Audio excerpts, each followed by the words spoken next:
اعوذ باللہ من الشیطان الرجیم بسم اللہ الرحمن الرحیم۔ حضرت امام زمان علیہ السلام کی بشارت دینے والی ہستیوں میں سے ایک ہمارے امام ابو عبداللہ حضرت امام جعفر صادق علیہ السلام ہیں۔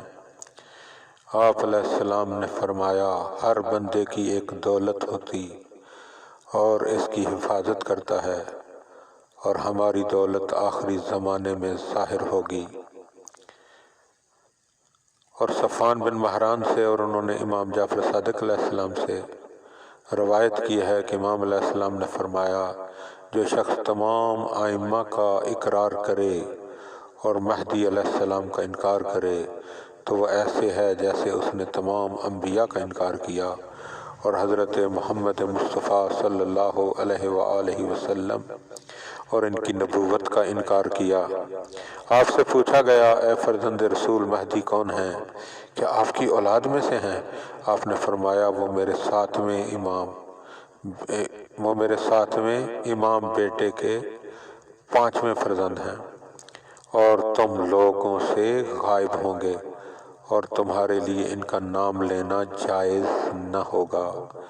حضرت ابو بصیر کہتے ہیں، میں نے امام ابو عبداللہ امام جعفر علیہ السلام کو فرماتے ہوئے سنا، انبیاء کی غیبت کی سنتیں ہم اہل بیت کے قائم میں جاری ہوں گی۔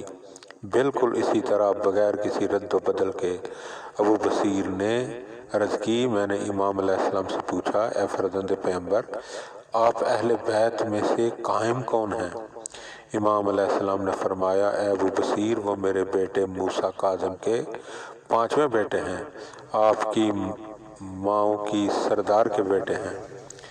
وہ غائب ہوں گے اور ان کی غیبت میں باطل لوگ شک میں پڑ جائیں گے، پھر خداوند عالم ان کو ظاہر کرے گا، پھر ان کے ہاتھوں پر زمین کے مشرق و مغرب کو فتح دے گا۔ حضرت عیسیٰ علیہ السلام نازل ہو کر ان کی اقتداء میں نماز پڑھیں گے، زمین اپنے رب کے نور سے چمک اٹھے گی، زمین کا کوئی حصہ ایسا نہ ہوگا جس میں غیر خدا کی عبادت کی جاتی ہو، اور سارا دین اللہ کا ہوگا، چاہے مشرکوں کو یہ بات ناگوار ہی کیوں نہ گزرے۔ اللہم صلی علی محمد و آل محمد وعجل فرج آل محمد۔